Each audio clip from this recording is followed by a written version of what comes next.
HIPMAT. Embrace its academic and professional reputation that has trained over 15,000 professionals in 10 years. Embrace HIPMAT's numerous professional programs from HND to BTech, BSc, and MBA. The schools of Business and Management Sciences, Engineering and Technology, and the School of Transport and Logistics. Embrace HIPMAT's professionalism, excellence, and consistency with solid mentorship from the University of Bamenda and the University of Boya. Embrace HIPMAT's skills, development, expertise, and career orientation via workshops and academic field trips. Be part of the HIPMAT family. Visit our Boya campus at Checkpoint Moliko and Douala campus at Carrefour Yoro, Jos, Bonamusale. Contact 683-70-1720. The Higher Institute of Business Management and Technology, the University Institute for Professionals. Good evening, televiewers. You are welcome to this other edition of Prime on My Media Prime. This day we are going to be looking at the role that peace crusaders and conflict experts can play in ending the ongoing crisis in the Northwest and Southwest regions. Many efforts have been put in place to solve the problem, but for 5 years, we are getting to 5 years, no solution. The international community has issued several condemnations, condemning 1 or 2 acts, but till date, we do not have a clear way out of the current impasse. So we are going to be looking at what the peace crusaders in the country, what conflict experts can do to solving the ongoing crisis in the Northwest and Southwest regions. Is it possible for them to make the difference? So this day, we are also going to be using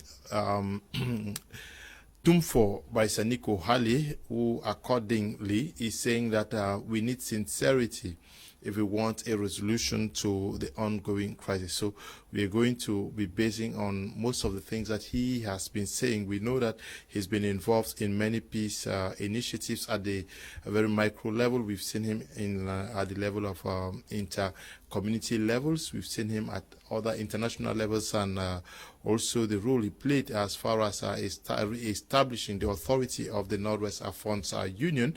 He's been very, very instrumental as far as the Christian Men's Fellowship at the level of the Presbyterian Church is concerned. He is a member of the Bilingualism Commission who has always spoken the truth, saying that though he is a member, but he wants the truth and sincerity to be spoken for Cameroonians to reap full benefits of the resources that God has blessed them with. So today we are going to be zooming on him.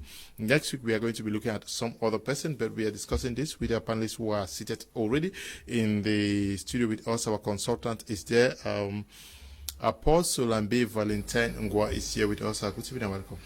Good evening, Mr. Leo. Good evening, Cameroonians. Good evening, my co-panelists. It's a joy to be here this evening to discuss the issue that has been tormenting our 2 regions, Northwest and the Southwest, and we believe by the grace of God we will be inspired to give you very vital information. How are you today? I'm doing great. I'm doing great. You can see from my face. You've prayed for the nation. You're apostle now. I do that always. It's not today. Okay. I do that always. We are also in the company of Kudi Ihims. He is a member of the civil society. He's participating on this program for the very first time. Good evening, Kudi, and welcome. Good evening, Mr. Leo. Good evening, fellow panelists. Good evening, Cameroonians. It's a pleasure to be here to be able to bring my own ideas, my own 2 cents to what we think can help in solving this, in many ways, senseless war, which is that's brought immeasurable damage and continues to bring suffering to our people. So it will be a pleasure to bring what we have to the table at an individual level and collectively, and see what we can do. Okay. Okay, we also in the company of Dr. Simo Marcelle. She's representing the CPDM on this platform. Docteur, good evening, bonsoir et bienvenue. Merci, bonsoir. Bonsoir aux copalénistes, bonsoir à vos milliers de téléspectateurs. C'est un plaisir d'être chez vous. Simplement, permettez-moi de souligner que vivement le réseau, comment est-ce qu'on appelle, Canal Sat, soit déjà effectif parce que nous l'attendons. Permettez-moi de vous le dire. Les téléspectateurs l'attendent au 309, je crois. Donc, vivement que l'application soit totalement effective. C'était déjà là, hein? Oui, mais ça, il y a encore des petites permutations. Oui, il y a des moments ça donne, le lendemain, l'enfant me dit, maman, ça ne donne plus. Et puis, la donc, qualité n'était pas la qualité de l'image. Donc, et puis, nous avions demandé que non, il faut qu'on nous reçoive en HD parce que c'est en HD qu'on les envoie. Parfaitement. Ça. Donc, vivement que. Nous travaillons sur ça. Oui, vivement. Je crois que tout le monde est en attente et espère que dans les jours à venir, que la situation soit réglée. Voilà. Oui, ça va s'arranger. We are also expecting the arrival into our studios of Andrin Atem Ebako, who is caught in traffic. He should be here in the next few minutes. We are starting with you, Apostle Ambe, Valentine, Ngwa.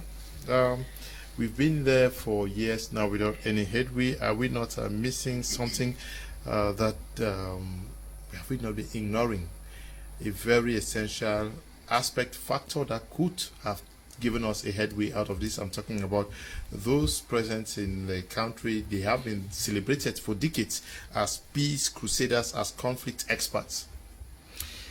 Yes, Mr. Leo. You see, they used to say a prophet is without honor in his own country. Most of the times, people don't place value on what they have. It's outsiders that see what you have. From every indication, time has proven without doubt that we have very smart Cameroonians who can, by their experience and their studies and their results, they can champion a peace movement that can resolve this dirty, senseless war. But you see, like I said, most of the times we don't place value on what we have. You have cited the case of Tumfor Barrister Nico Halle. The name Tumfor came when there was a squabble within the Northwest Fronts, and he stepped in between them as a mediator. And because of that skillful and tactical management of that particular crisis, that was when the name Tumfor was born, and he was the first person that sat on that seat as Tumfor. Beyond the borders of this country, there's a civil society in Zimbabwe that also invited him there as an election observer, whom he went there and then negotiated, and then things went so well. I'm doubting why we have people like that in our country who can proffer solutions in other countries, yet we cannot use them in our country. This goes back to confirm what I've just said this evening. Prophets are without honor in their own countries. Thousands of Cameroonians from different walks of life have come on television platforms and given practical solutions. These things have all fallen upon deaf ears. And we still go back, and there are many other Cameroonians in this country who have had awards from different countries. It's so surprising that sometimes it is international bodies outside that see what we have inside and begin to place value on it. Look, for instance, nobody appreciated Ambe in Ethiopia when he came to power. For 18 months, he was able to resolve a 20-year crisis that took almost 100,000 souls between the border of Eritrea and Ethiopia. Within 18 months, Nobel Peace Prize gave him the Nobel Peace Prize award. He settled some crisis in Sudan.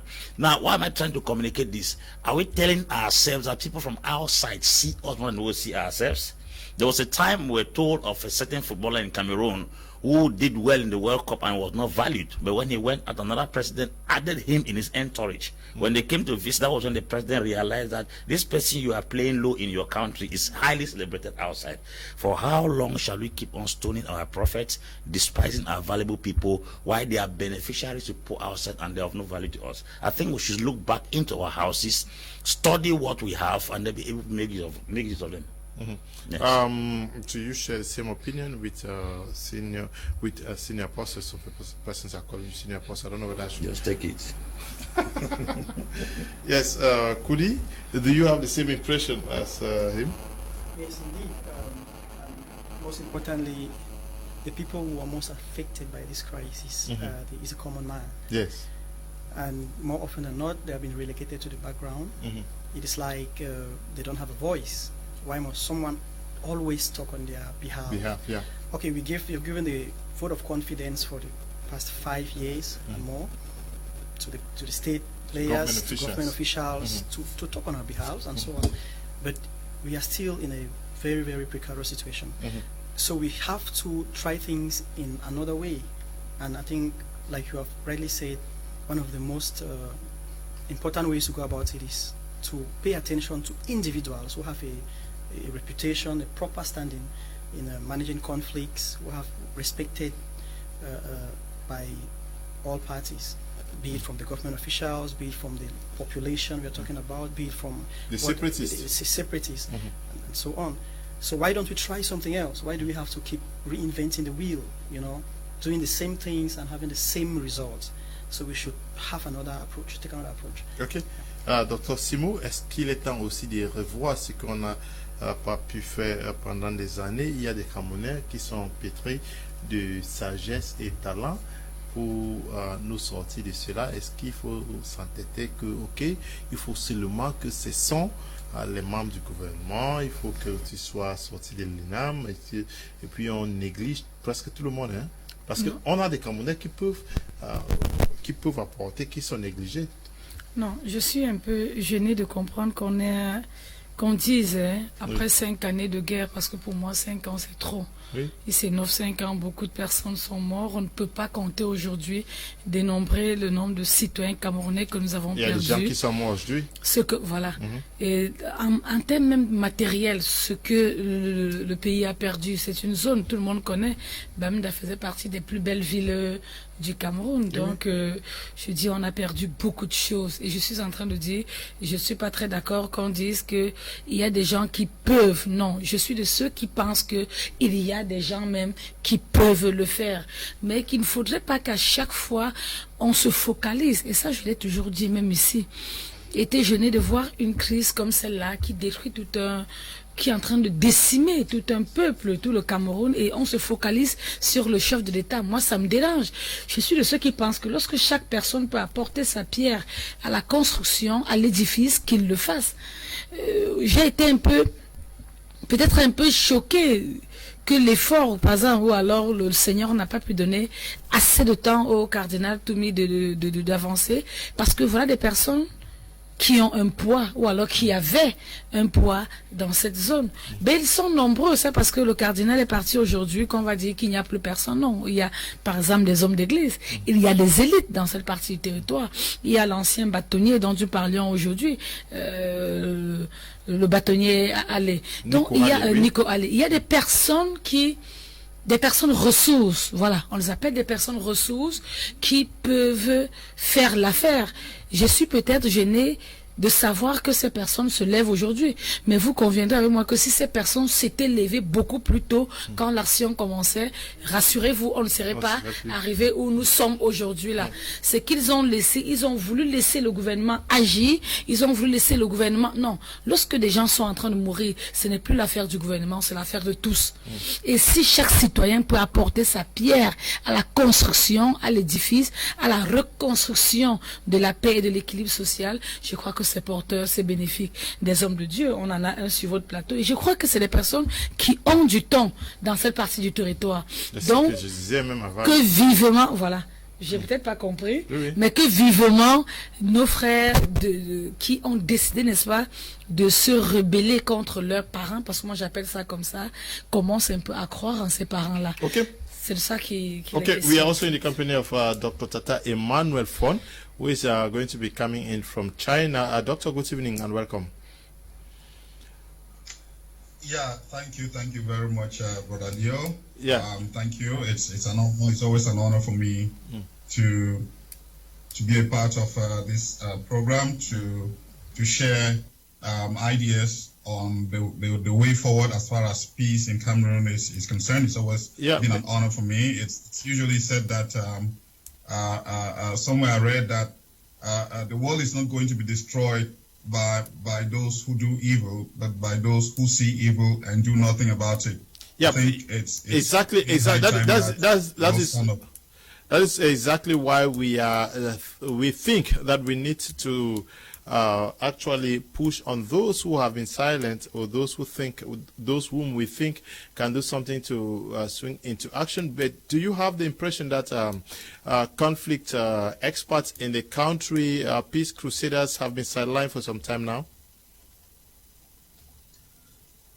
Yes. You see, Cameroonians have always been having a lot to contribute as far as the peace of Cameroon is concerned.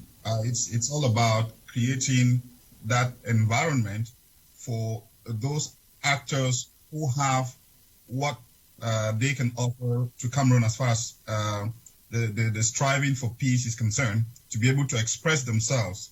You see, I must indicate that before this whole crisis has gone to where it is today, if we had had a situation where by the time it was starting, if all of Cameroon stood up, we wouldn't have been where we are today. So it takes collective effort. That's one thing I really need to emphasize. It takes collective effort for Cameroonians to stand up and put their hands together, because if responsibility, if people have to start giving responsibility and pointing fingers that it is A or B who probably has the responsibility to get this done, then it will be difficult or more challenging for us to move towards a logical resolution to the challenges or crises that we are facing. But if every Cameroonian stands up in solidarity to all that is going on and say no to it, then I believe that it is the first step to moving towards a veritable solution. Dr. Atem, you are a peace crusader yourself. You are a conflict expert. Are you also talking to yourself that it is time for you to up your game? Yes. Each and every one of us has a responsibility, and that is where we are supposed to start from, by not pointing fingers to one person or the other, that it is your fault or it is this other person's fault, or that is, if we all take responsibility that it is all our fault, because this thing happened at our watch. We were all there. We were all watching it happening. So if we want to get solution to it, then the first thing we have to do is to take that responsibility that yes, we have made a mistake. So how do we move forward? We all need to stand up now, as we're all doing now, to start creating that possibility, to start making ourselves available, to start talking to each other, to start listening to each other. Because if we only keep certain people talking, or if we only let certain people listen all the time, then all the opinions will not be on the table. We have to be able to create that space where everybody can say something, where everybody can be heard, where everybody can be listened to. We do not have to shut some people down. We have to be a little more tolerant as far as we are deciding, we're creating that possibility to move towards peace. You see, peace will always come at a price. Of course, if we're looking at peace, we're also going to be thinking about how to establish some form of justice. Okay. Because for us to claim that we're going to talk about peace without defining the scope of justice, the extent to which we all can be able to accept some form of justice, it'll be difficult for us, because we have to start looking at defining what do we observe as being just. What are some of those things that we have to open our minds to and say, okay, we have made a mistake. You see, until we accept our faults, it will be difficult for us to move towards peace. Okay. So the first thing is for us to accept the mistakes that we've made, so that we can be able to see the space that we can create for peace. Okay. Tumfo Barrister Nico Halle is a member of the Bilingualism Commission. They are on a hate speech tour. And in Bamenda, he had these remarks to make while addressing those who came for the plenary or the session. Let's take this first reaction when he took to the rostrum to talk to those who came for that campaign in Bamenda.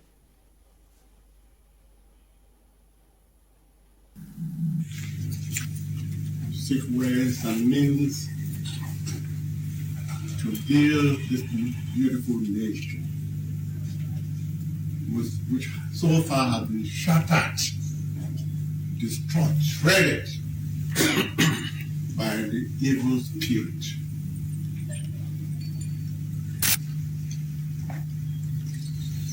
My colleague has presented the mail from the head office. letter from the head office, an address. What I want to say is that at the end of this intercourse, we call it intellectual, social. We should be able to come out with a new mindset. If we do not, then it was not necessary to hear today.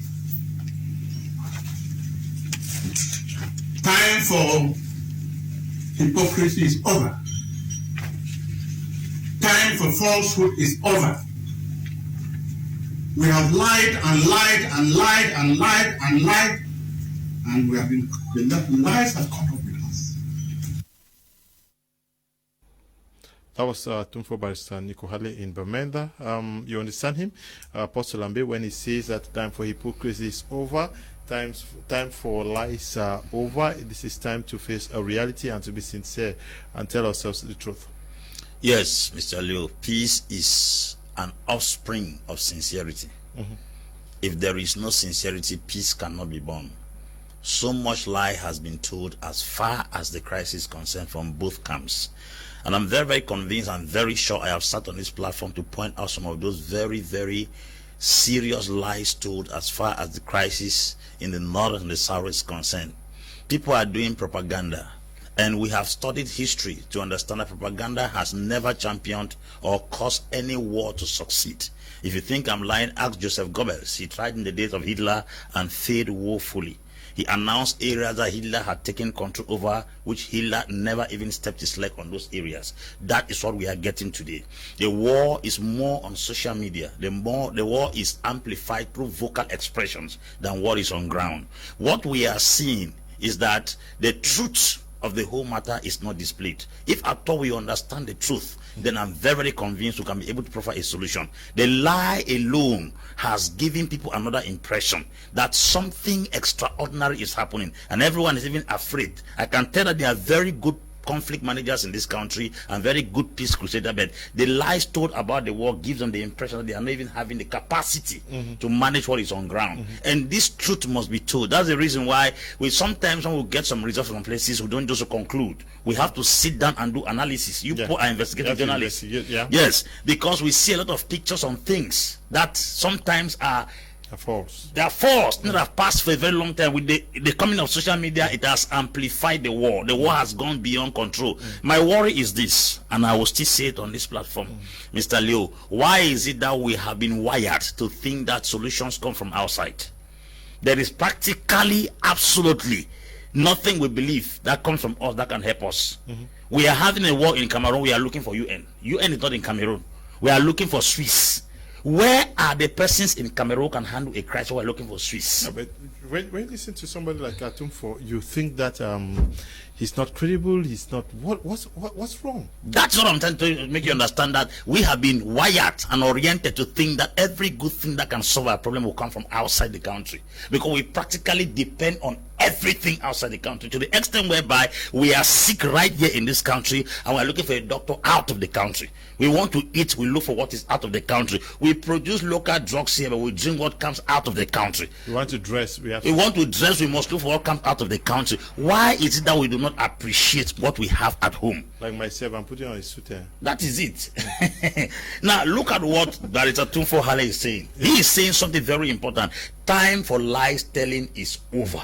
But would you get this from a diplomat? Would they say these things? They will never. That's why I say the war is beneficial to some persons, while to other persons is killing others. The people who hate the existence of this war are the people who are underlining the truth as far as this crisis is concerned. And I can tell you that I told that peace is an offspring of sincerity. If there is no sincerity on ground, I can guarantee you we will be dancing, and human lives are being taken away every day. If you see such a man stands in the midst of his colleagues and said, there is a lot of lies telling, there is a lot of falsehood. That's there a member of the Panafricanist. Because you see, people don't just speak out of excitement. They must have had close observation. That thing is how do I put it? It's an outburst of what has been closely followed up on ground. So he is trying to express it. He might not target individuals, but to those who know they have been telling lies, he's addressing it to them. Okay.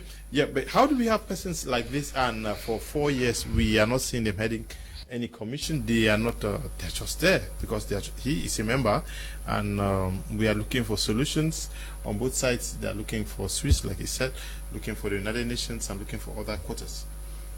All right, I'm going to be honest with you. It's one word: truth. Truth, sincerity, and transparency. It all revolves around the same thing.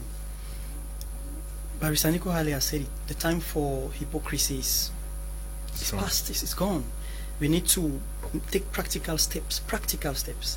And one of the most important aspects of steps in is autocritique, what they call autocritique, to be able to, at every point in time, measure how far you have come. I want to think that these peace crusaders, the first thing they should do, or they can do, if they should be brought in as we are suggesting, is to be able to inspire confidence amongst all the warring parties. First of all, the state, then the separatists, then even the NGOs, those who are taking part in maybe providing aid, doing any kind of liaison or whatever. They have to propose a situation where, or to make a situation where all the warring parties have enough confidence and accept that we all have the same objective. I think the time is gone. It's far spent for us to be talking about who is wrong and who is more wrong than the other. What we should all be accepting to do now is to take responsibility on finding the solutions. I think it's past the point where we have to be saying who is wrong and who is right. We all have to put our hands on deck and agree that what we want now is solutions and actions that need to be agree that we all are solutions. responsible. Dr. Simo, Marcelle, vous avez suivi le bâtonnier. Oui, et qu'il y a trop d'hypocrisie et que le temps a été passé et que beaucoup de mensonges ont été dits. Il est temps qu'on se dise la vérité. Oui, c'est très important, hein, mais pour ceux qui le connaissent, il était même bon déjà de faire un portrait sociologique de ce bâtonnier, parce que de manière générale, tout le monde le connaît comme un homme républicain. Je ne veux pas dire 100%, mais c'est même 500% républicain. Quand je parle de républicain, c'est quelqu'un qui respecte les institutions, qui respecte les valeurs de son pays et qui respecte son pays de manière générale. Donc, c'est quelqu'un qu'on a connu sur cette casquette-là. C'est un ancien bâtonnier peut-être, mais qui a encore sa place et de la valeur dans l'ordre des avocats du Cameroun. Ça, il faut le reconnaître. Donc, vivement, moi je vais dire Dieu merci, hein, qu'on finisse par tomber sur ce genre de personnes. Parce qu'en principe, la question qu'on devrait se poser aujourd'hui, c'est depuis qu'on cherche des solutions, il était où? C'est pourquoi j'ai justement dit, même sans être interpellé, à un moment, chacun devrait se sentir responsable et se lever pour pouvoir apporter, n'est-ce pas, sa petite contribution à la situation. Parce qu'à chaque fois, et heureusement que vous commencez à me rejoindre là-dessus, à chaque fois qu'on vous résout un problème et qu'on cherche à établir les responsabilités, je vous assure, jamais on ne trouvera de solution. S'il faille dire non, toi monsieur, tu as 50%, toi madame, tu as 60%, je vous assure, on ne trouvera jamais de solution. Parfois même celui qui n'a rien fait vient vous dire, ok, j'ai tort, je pardonne, je m'excuse, il vous demande pardon simplement parce qu'il veut reprendre, il voudrait que le calme revienne, il voudrait que la paix revienne. Donc, il est important que l'on se rende compte que nous sommes en train de mourir, nous sommes en train de périr, nous sommes en train de nous détruire sur le regard des personnes qui veulent entretenir une économie souterraine de la guerre, parce que tout le monde le sait, il y a beaucoup d'argent de manière souterraine, il y a des gens qui sont bien assis là chez eux et se battent pour que cette guerre ne finisse pas. On commence à voir du côté des États-Unis parce que toutes les personnes qui attisent cette guerre, toutes les personnes qui nourrissent cette guerre, on sait très bien qu'ils se retrouvent de l'autre côté et qui commandent des actions et des mouvements. Donc vivement que nos frères ne les écoutent plus, parce que il y a un ensemble d'éléments quand même que les hommes devraient se mettre en esprit. Ils sont de l'autre côté là-bas, les enfants vont à l'école. la vie est normale, c'est-à-dire il n'y a pas de problème, les femmes vaquent à leur occupation, les enfants vont à l'école. Mais ça fait pratiquement 5 ans aujourd'hui, je crois de 2014 non, 2016. De 2016, voilà, à 2021, pratiquement 5 ans. C'est pratiquement 5 ans aujourd'hui, donc c'est beaucoup. Imaginez 5 ans, un enfant qui n'est pas allé à l'école. Posez-vous la question, qu'est-ce qu'il va devenir? Donc je crois que ça commence à être très dangereux, ça commence à être très dur, très pénible. Vivement que les gars s'arrêtent et comprennent que on doit revoir la situation autrement. Même si on a des revendications à faire, qu'on arrête d'abord cette sale guerre. Il faut qu'on arrête la guerre que vous considérez sale. Andrin Atem Ebako is in the house with us. Andrin Atem Ebako, we're looking at our internal peace crusaders and conflict experts. Do you also think it is time to give them a voice, to also give them an opportunity to show their what is called a savoir-faire? So the last word in French, I didn't get it very well. What they know how to do best? Well, you see, Mr. Leo, we have, when this crisis began, people have tried a lot of options. A lot of, key holders and stakeholders and organizations, including the government, to resolve this problem. We have equally turned to the international community. There have been no solution.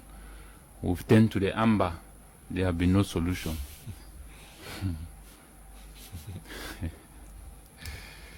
We have turned to the military. We are made to understand that there are 20,000 military in the northwest and in the southwest against 2,000 armed separatist fighters. By that ratio, we were confident enough to understand that there is no existing conflict down there. But the reality proves that otherwise. We have equally turned to the church. We have been made to understand that the church is still young after 2,000 years. We have... It's a cool We have turned to the lawyers. Actually, the lawyers were the one who began the thing with the teachers. There have been no solution. We have turned to the chiefs. We were made to understand that the head of state is the chief of chiefs. So the chiefs are no longer relevant. We have turned to the elites. We realize that the elites, as the analysis says, that the elites have appeared cheap. And so they have no longer and so they have no longer relevance to apply changes to their people. Now we are turning to individuals to see if we can find someone among the crowds, a group that is able to affect changes in this crisis we are going through.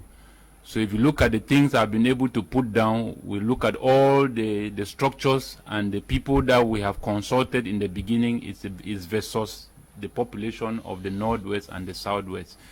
You see, but my main concern is that we have not been able to look at the natural order of things. Every head is carried by a neck on a shoulder and the body sustains it, which means that the head is never taller than the body because it's the body that carries the head. And therefore means that the head should be accountable to the body. So we have all these things I've been able to cite out could work if and only if the masses gave their support. When the Ambe armed separatist fighters started with the ideology of secession, the population stood behind them and they gained fame and popularity and they were able to bring this struggle to where it is today, that we are struggling to reverse things and there are no way. If this same population could stand either behind any of these groups of people that I have mentioned, whether it is the church leaders, whether it is the elites, whether it is the chief, whether it is whoever, things would have changed, because no one here have been able to come back on the table and ask that what is the role of the population? What can the population also put on the table as their own contribution in solving this problem? We have had other people who have made attempts. They have not been a collaboration from the side of the population, and that is where the major challenge is. We are just coming from another analysis of Mbelamoki, with the Prime Minister that we are realizing that they are facing a problem of collaboration with the masses. We have elites that have been sent down there. We have regional councillors, actors that have been sent down into those two regions. The major problem they are facing is not with the government. It's not with the armed separatist fighters. It's with the population, the masses, and not seeming to find a ground of cooperation with these people. Because the only time we can have practical solutions and things changing for the good of the people is when the population stands behind any decision that either parties will take as a resolution that can bring about a long-lasting solution to this problem. And that is where I feel that we need to get past the level of not only looking at these elites, these people I have all mentioned. Let us also try to focus our energy on the masses, the population, because we will need collaboration from the people. Even when all the things the government has put in place, which we also understand that it is not directly addressing the current crisis, but if the people stood behind any of these things, you realize a change. So this is what I'm saying here, that to me, Mr. Leo, it will still come back to anybody that, or any group or organization that we deem necessary, that it can come out with practical solutions that can, mitigate the situation in the Northwest and the Southwest. I am calling on the population of those two regions. It will take the population of those two regions to decide and build a region and a society that they deserve, because at the end of the day, they are the ones that live there and they are the custodians of those areas. So any change or development that is going to come, if they don't give their support, like I mentioned, Mr. Leo, there will be no solution. We can bring even Jesus from heaven, there will be no solution. We can bring even whoever we feel that can bring a change. We know what late Cardinal Tumi did.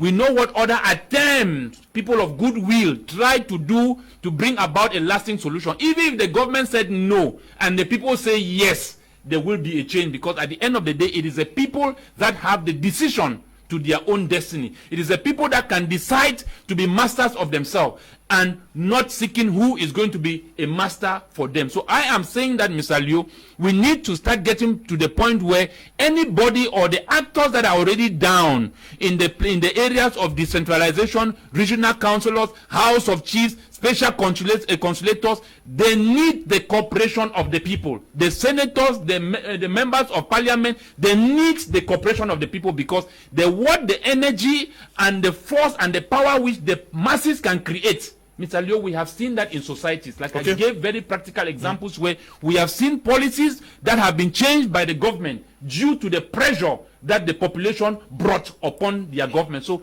we will have change if we start getting the cooperation from the masses as well. Good evening to you, Founder Richard, Nana Donat, Biki, Blacksy, our sister watching us. We're glad to know you're watching us. Wayo Mayo, good evening to you, Mary B. And to all of you watching us on social media. We will get on to you, Dr. Tata Emmanuel, out there in Shanghai, in China. You listen to for Barrister Nico Halle. He says the time for hypocrisy is done with, the time for lies telling is done with, and that we need to look ourselves face to face and see how to look for a proper way out. Yes, thank you, Brother Leo. You see, peace is not the absence of war. There's so much that goes into peace, besides the fact that guns are not being used. Peace is a product of justice. One key challenge in Cameroon is that those with the power have no solution, and those with the solutions have no power. You see, Cameroonians seem to have turned to, there's this impression that Cameroonians are turning to expect solutions from outside, because the systems that are put in place by our constitution don't seem to be serving don't seem to be working the way the people expect these systems to work. That is why they think that if people at certain positions have the power to influence systems in ways that are not supposed to be, that is where there is this lack of trust between the systems and the people. You see, one thing for sure is the government has the overall power to create the enabling environment, because if the environment is not created, it will be difficult for the people to apply themselves to the environment. Take, for example, the late Captain Atumi's initiative. I was very surprised that an opportunity wasn't given to that initiative, because initially I think the government was asking the question of who were they going to dialogue with. But that was an opportunity for the people of Southwest and Northwest to come together, so that they could get those that would actually sit down and have a conversation with the government and see how we could get a way towards peace. I get very uncomfortable sometimes when I hear Cameroonians saying that those who are fueling the war are in America or something. I begin to ask myself the question: who is in charge in Cameroon? Cameroonians are in Cameroon. You see, we need to take responsibility. You see, if the people if Cameroonians in the Northwest or Southwest, or Cameroonians anywhere, are listening to people elsewhere, it's because those people kind of tell them something that they are not being told by Cameroonians in Cameroon, or by those who are leading them. It is because those people are presenting some form of a hope, be it false or real, but those people are they are presenting to them some form of hope that they are seeing into what those people are saying. So I think for us to go forward in peace, we have to take responsibility. What are the people that we claim are in America telling Cameroonians that Cameroonians are giving their attention to them that much? What is it that they are saying? What is in what they are saying?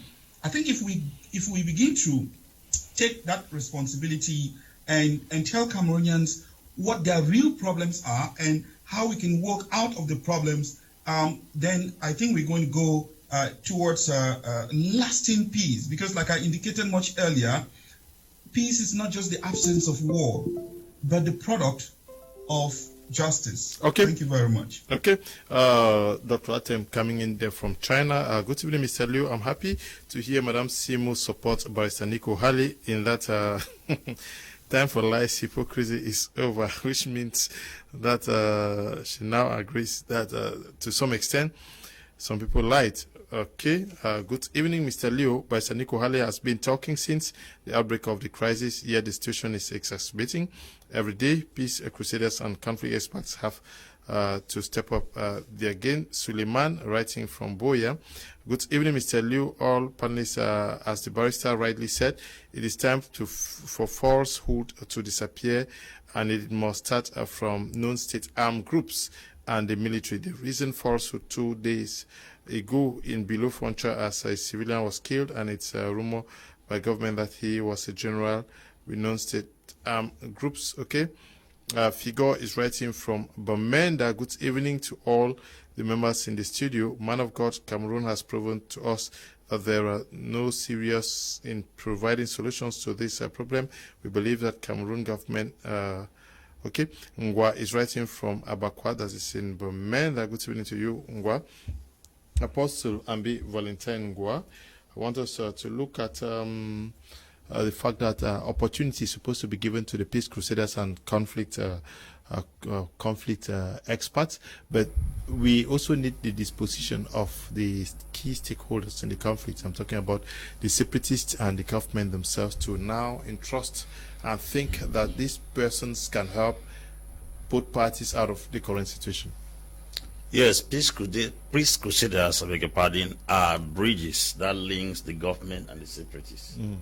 And a bridge cannot decide if somebody has to cross to the other side. A bridge can only make himself available. The persons have to decide if they are going to use the bridge or not. If you construct a bridge in a community and the individuals refuse to use the bridge, there will be no link with both communities. I think the peace crusaders are coming in between as a bridge, And it is a choice of the both parties to choose if they're going to use a bridge or not.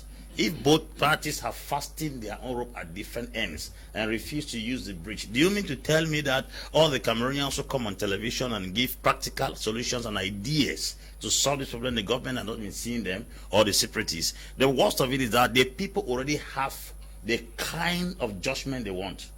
And they know who will give that kind of judgment. So they have already premeditated program in their mind that they don't even see you in the picture coming to give them what they are looking for. It is a game of interest. Everybody has something he's bringing directly on the dinner table. And if you are not coming to talk in line with that thing they are asking, you are not, no matter how intelligent you are. Somebody's intelligence can only be useful if people accept it. Children can never place value if they don't play value on a lecturer. The lecturer, no matter how intelligent he is, his lectures will have no use in the life of the children. I am sure that we have the solution to the problem in the country, but the persons in question who are the one instigating this crisis, they are not interested to use the intelligence and the know-how of the persons in question. What if the Peace Crusaders stand up tomorrow and say, we have skill to solve this conflict? I'm sure even if we don't have Peace Crusaders who have come to own up that they want to solve the conflict, people have come on different TV platforms and they have thrown ideas in the air. Let us consider you don't want to belittle yourself by going to sit in between people in your country. Why not take the initiative shared on different TV platforms to engage them practically to bring a solution to the problem? So I think the Peace Crusaders can only sing the song they have to sing, but the stakeholders in question have to collaborate and work with those Peace Crusaders to see that peace is manifested. What happened in Sudan? Salva Kiir collaborated with the rebels because the peace brokers had been there. You want to tell me that United Nations is a peace broker? Is not a peace broker. Cameroonians are all peace brokers. As a matter of fact, the common man in the streets, the death of those children in Kumba is enough peace broker. The death of the children in Gabu is enough peace broker. The killing of this guy in Fontas is enough peace broker. The military dying in the streets, they are enough peace broker. We don't even need a civil society. The damages caused on ground already was supposed to have brought us. What is happening right now in Tigray? People have died in Tigray for a few months. Ambe, who won the Nobel Peace Prize, after the Nobel Peace Prize had a strike in the country, and he had to put that skill into action.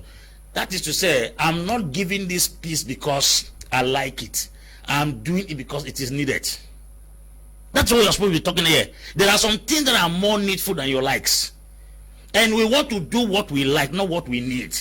And because of this issue of doing what we like, we don't do what we need, we are standing where human lives are going down. The government of Ethiopia has called for peace in Tigray. How long has that war taken place? Is Tigray more powerful than the government? No, it's not more powerful. I'm not doing this peace because I like it. I'm doing it because it is more important than my likes, than my feelings. So I think our sentiments, feelings, emotions, and our desire, our ego should be dropped, because I think what is killing even the use of knowledge in this country is arrogance. I told someone, no matter how intelligent you are, if you lack character, your knowledge will not be accepted. What we are having today in this country is the absence of character and the absence of wisdom. Wisdom has no value when character is not in place. So two parties in questions have devalued every wisdom in place because they have a rigid, stone, tight-fisted, and very, very hard characters. If these things are put in place and all these bad attitudes shifted aside, we will look amongst ourselves and see potential individuals.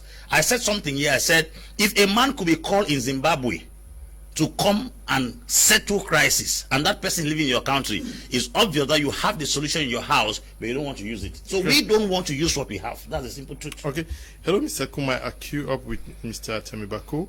Roundtable discussions have been held with the best conflict resolutions experts from within and about, suggesting solutions to this crisis to no avail. Barrister Nico Halle and his colleagues of Peace Crusaders are trying their bit of what many people had tried to convince the government set up, but I wonder if this time their voices will turn tables around.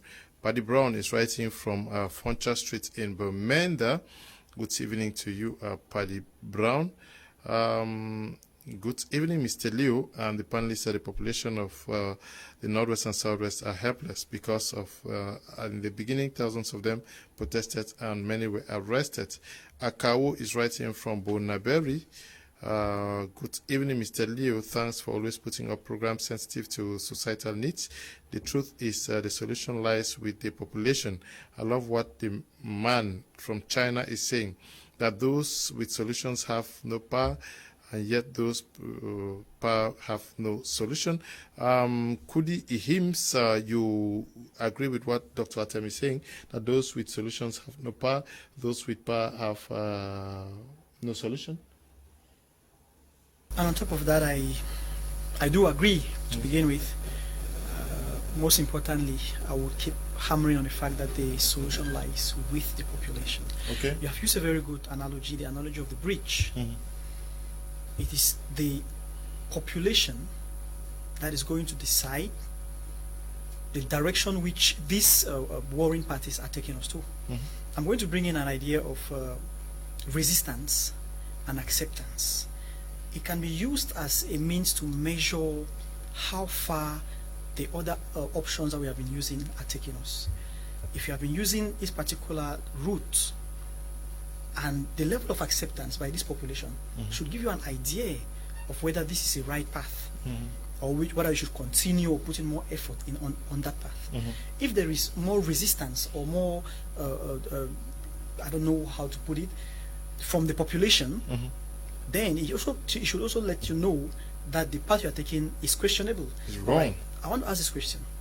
These solutions we are talking about, for whose good is it? Is it for the good of the government or the state? Is it for the good of the separatists? Or is it for the greater good of the population? Of course, it is for the greater good of the population. So they have to play a major part in proposing solutions, and not only proposing the solutions, but taking active part in doing the things, the steps that these solutions are being asked for. We have to drop egos. That is the first thing. Egos have to be dropped from all parties, even from the population. The population they must not have a particular way in which they think that this crisis must be solved. And they should not have a particular person from which they think that this crisis or the solution should come from. They shouldn't say, all right, the solution must come from the separatists, or the solution must come from the government, or the solution must come from NGOs or foreign powers. We have to drop our egos at every level, take responsibility at every step of the way. There should be checks and balances, and these checks and balances, they don't concern only the government, they don't concern only the separatists. Today we are talking about peace crusaders. If these peace crusaders come in and the population resists them, then no matter how skilled they are, no matter what method they use in solving these problems, then it will go in vain.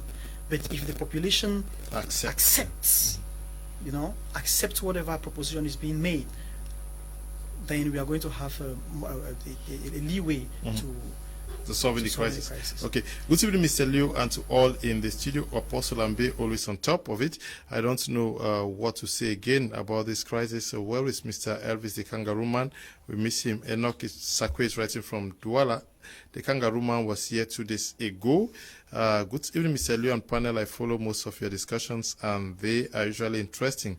I believe Mr. Atem Ebako Bison talking about the population come out was live in September 2016, and yes, Pat Peter is writing from Limbe. Good evening, Mr. Liu. France is writing from Douala. The time for an internal mediator has long passed. We could use an African mediator. Cameroonians have already lost trust in themselves. Okay.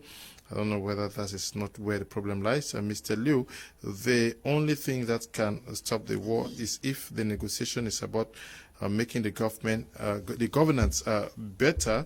Dr. Simo, est-ce que vous avez aussi l'impression qu'il faut que les deux parties aussi réfléchissent sur ce qu'il faut faire, parce que nous parlons des individus, les Camerounais qui peuvent le faire, mais est-ce qu'il ne faut pas que les deux parties acceptent que ce n'est que les Camerounais, ce n'est que par les Camerounais que la solution peut venir?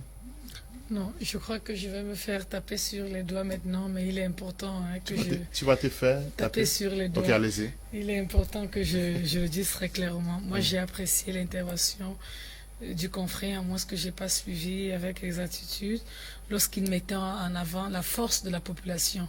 Oui, le peuple a un très grand rôle à jouer. D'ailleurs, ce peuple même est en train de jouer ce rôle. Parce que depuis le moment où le peuple a commencé à s'ouvrir un tout petit peu avec les forces de défense, à collaborer un tout petit peu avec les forces de défense, on a commencé à avoir des résultats intéressants. Parce que c'est le véritable problème que nous avons aujourd'hui, que nous avons eu dans cette crise. Cette absence de confiance-là.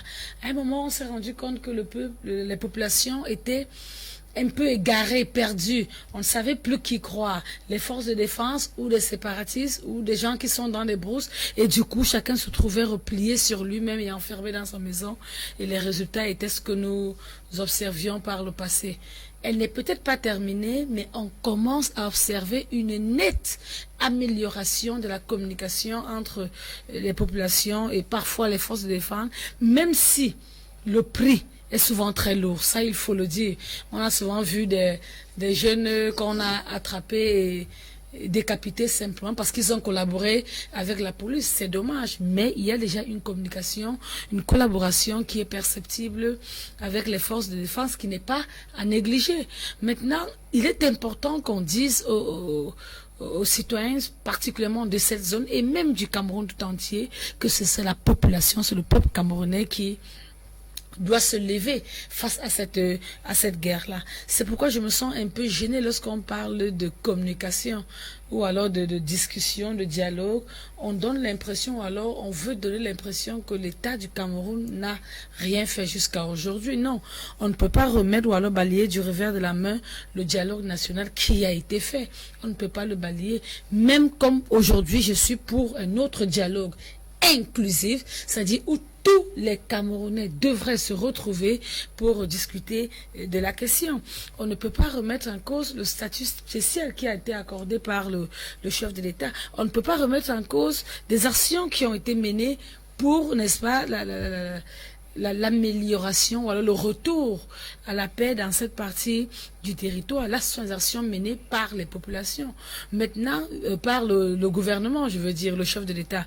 Maintenant, vivement que les populations acceptent ces initiatives, vivement que les populations acceptent cette vision et essayent de mesurer. Moi, je dis souvent, même lorsqu'on ne veut pas pardonner à quelqu'un, lorsqu'on regarde, on essaie de mesurer les conséquences, on se rend compte que non, le taux de conséquences est extrêmement élevé, les dégâts collatéraux sont extrêmement larges. Je crois qu'il est un moment de faire fi, comme il a dit à un moment, il a dit, la paix, parfois, on l'accepte pas parce qu'on la veut, mais parce qu'on se rend compte qu'elle est indispensable en ce moment. Okay. Je crois que c'est ce qu'on devrait faire. Okay, Mr. Kum is writing from Womb. He says, those boys have missed their course the moment they started kidnapping for ransom. It killed the spirits of everyone, especially Bafut has been an obstacle to people. One cannot freely pass through Bafut without being afraid of being kidnapped. Let's caution these brothers who manifest such acts of to redress from it. Okay, Mr. Leo, please, man Kudi and Ihims has pinpointed a lot of things which we must work on. Thanks, Valentine Paul. Okay, writing from Bomenda. This time around, you say, why are you discriminative in reading your SMS? No, I'm not discriminative. There are so many now. You cannot read all of them, please. Good evening to you people in the studio. Mr. Leo, everything in Cameroon concerning the crisis is hypocrisy. I think a referendum is the only part a normal civilian can play a role in the peace procedure. Okay, justice first before peace follow. Lontum is writing from Bomenda. Good evening. Mr. Leo, the CPDM lady is still on with the blame game. Can this attitude be a solution? Godlove GN is also writing from Bomenda. Fred from Bomenda, please, Mr. Leo, read my message. It's going to help. Let me read now so that you do not accuse me of selecting. Frederick from Bomenda, good evening, Mr. Leo, and your credible panelists. The first thing towards resolution peace drive is to identify all the separatist leaders and assemble them in a neutral ground and start a private dialogue with them towards a common agenda for Anglophone cause. Okay, I've read your message. Dr.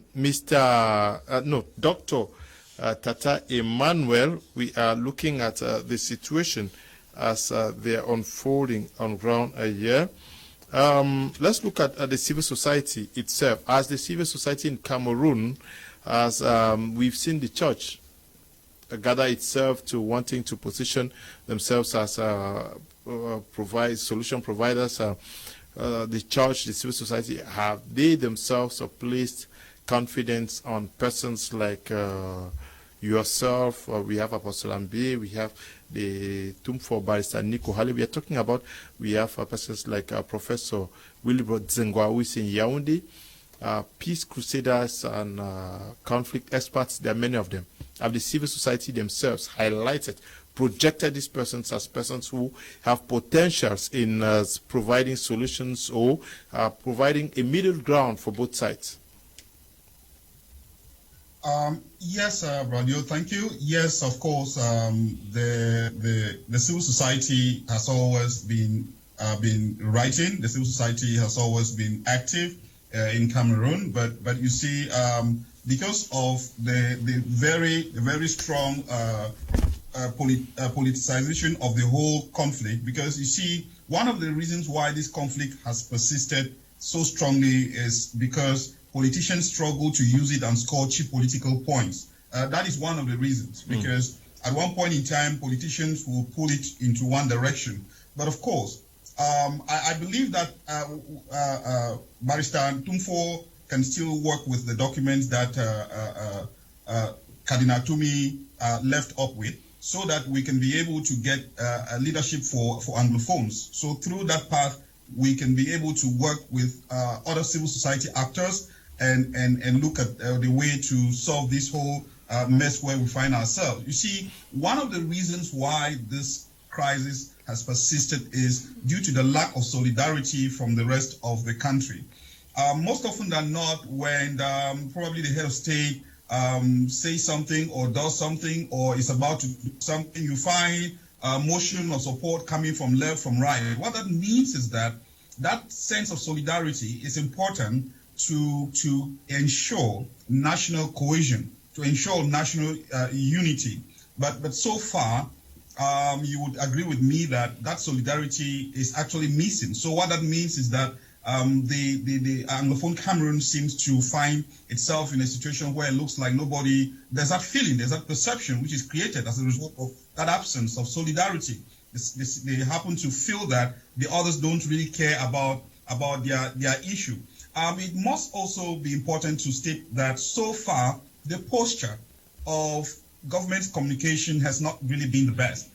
You would always look at this situation where government persons will come out and make statements that are unbelievable. You know, the other time I overheard someone saying that do we know how many times God has destroyed the world in order to create order? You see, statements like that go to throw a lot of fuel. But those are statements. Those are statements by individuals and not the government. I'm not sure the government asked him to do that.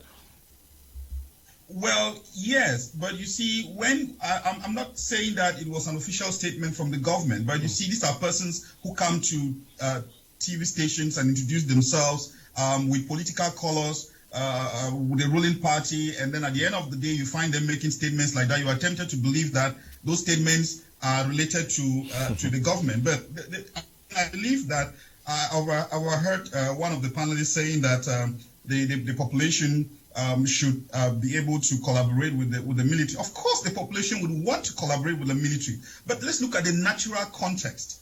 You would expect naturally, would you expect naturally that the population should be able to take the military and point to their children to be killed?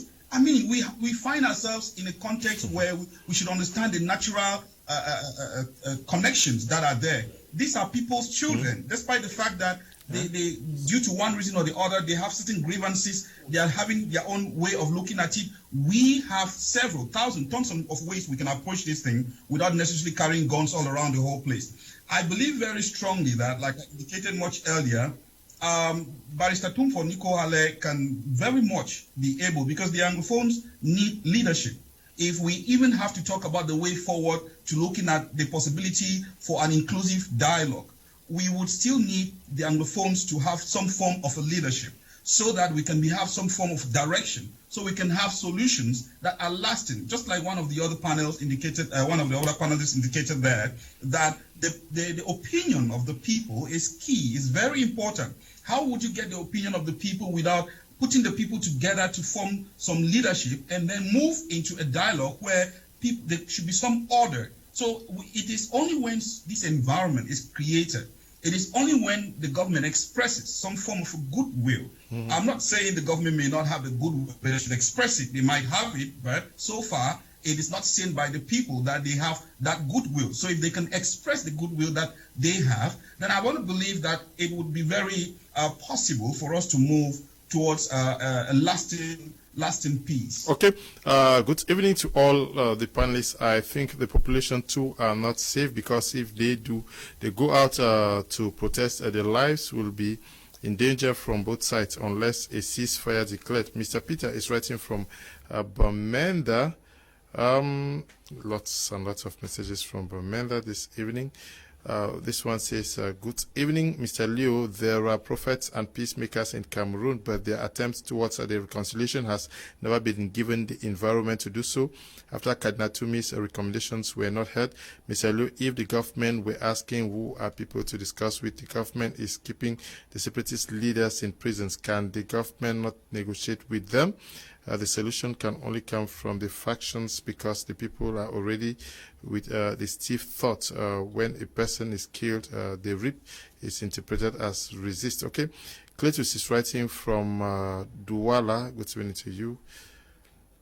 World peace or peace on earth is the concept of an ideal state of happiness, freedom, and peace within and among all the people and nations on planet Earth. Is this true of British Southern Cameroon, sir? Are you sure Cameroon like peace? I love you all in the studio. Continue doing your work. God will bless you all. Clovis is writing from Bamenda. No, but you are living in the United Arab Emirates. Good evening to you. Good evening, Mr. Leo. CPDM is a party that has a lot of work to do. Pa Oyuyu is writing from Bamenda, from Douala. Dr. Simo is laughing. Good evening, Mr. Leo. I enjoy the show. But Mr. Nico Halle is exhibiting because he'll eventually have much work to do. Jam Bravis is writing from Douala. We are going over to listen to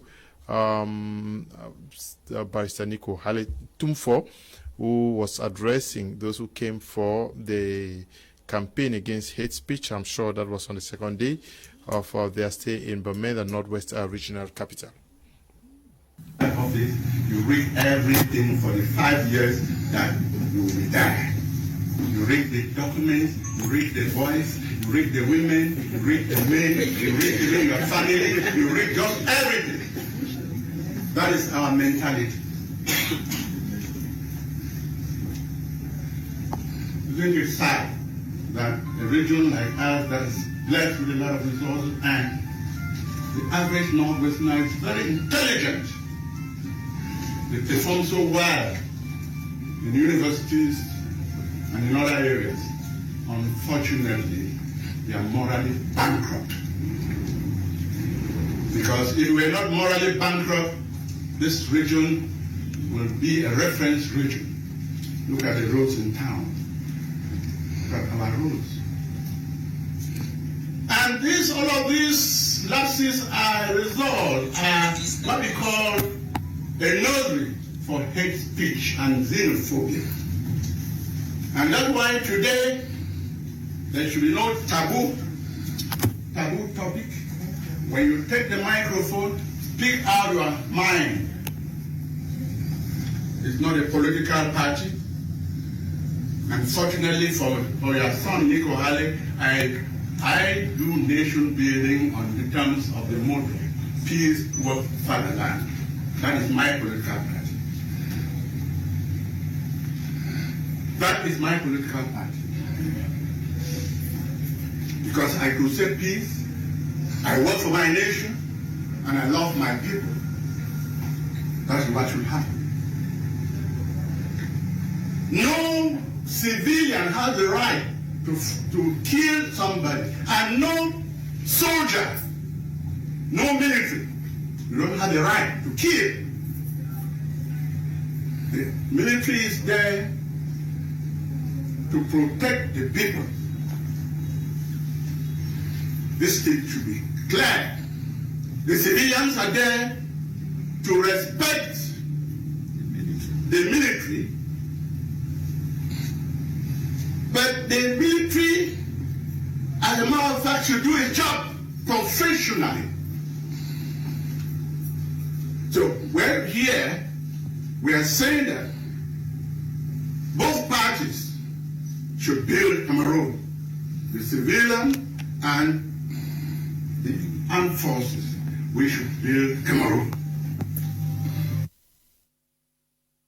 Okay, that was a tip for Vice Nico Halle. You follow up with what he's saying. He's standing on neutral ground. Member of Bilingualism Commission. He takes no side. He says that people should feel free to express themselves. There are no taboo subjects, and that nobody has the right to take his stand on what are we talking about here? He said something very striking. He said his political party is Peace Walk Fatherland. I'm sure the politicking behind this war is stronger than the war. And until we appreciate the fact that what is manifesting in the field cannot be compared to what the politics behind the war is doing, we will never arrive at destination. There is a bigger war compared to what they are carrying in the field as arms. The war is not the battle between two persons carrying guns in the field. The war is those who are politicking, these individuals who are carrying the guns in the field.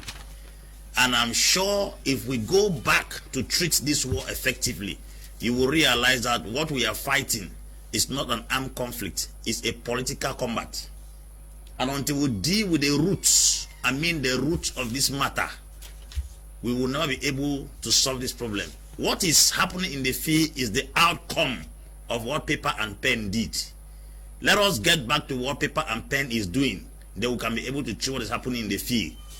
Until we deal with the roots of a tree, the branches will always look fresh and the fruits will always look attractive. The result of what you're having in the field is the fruits and the branches of the roots. And we have been dealing with this thing, trying to cut the branches, thinking that it will solve the problem. When you cut the branches, they grow fresher and they produce better fruits. Let us get back to the roots and kill the roots. The other thing he said there, he said the civilians are to respect the military and the military is to protect the civilian. I'm sure these two parties have misplaced their priorities. The civilians don't respect the military and the military does not protect the civilians, which means it's a misplacement of priority and they have lost their assignment. These two individuals must be schooled to understand that they owe it as obligation for the civilians to respect the military, and the military responsibility is not to kill civilians, is to protect the civilians. I'm sure until these two parties are schooled and we deal with the roots of where we are coming from, because the politics behind the war is stronger than the war. I told you one time on this platform that I met a man who was doing nail business. And I said, what do you do? He said, I'm doing nail business. I said, only nail business for you are prosperous like that? He said, I'm not doing nail business. It is a business of the nail, not the nail business. There is a business of the nail. So there is a politics of this war, and there is this war. And the politics of the war is stronger than the war. And until we deal with the politics of the war will never stop. We are dancing in between separatists, armed fighters, and the ones with the military carrying gun. The separatists and the armed fighters are a byproduct of what politics is doing. That's a consequence. That's the consequence. Mm-hmm. So the warriors actually are not those who are in the field exchanging bullets against each other. The warriors are those who are dealing with papers and pen. The real war is on paper and pen. And until we get back to the place of paper and pen and solve it, guns will never leave the field. Mm-hmm. So I think let us go and handle the politics of the war. What is the politics? The politics is that there are four things when it comes to the politics of the war. Number one, the war has become an industry. An industry where poor persons are making billions they had never seen in their lives. That's the first politics of the war. A man who had never seen 50 million and suddenly war breaks out. He sees 50 million. He will never want such a war to stop. That is the real warrior, not the man carrying the gun. The people in the field are sacrificial lambs which are being used for the interest of this let me not use an adjective that can provoke something. They are used for the interest of these greedy individuals. So the politics of the war is stronger than the war. That's the first thing, industry. Number two, individuals who had never in this life been known, had opportunities to manage budget in this country. They have stepped into a place of managing budget. The third thing, there are individuals who were originally thieves and criminals and were hiding and operating from the background. The war has given them legal license to carry gun publicly and to steal and to kidnap.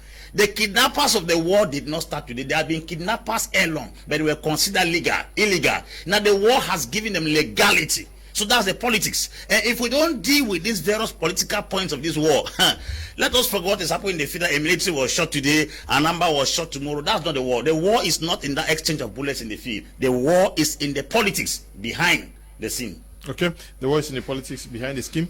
Tumfobarisa Nico Halle actually is asking the question as to why the conditions of the roads in Bamenda are the way they are.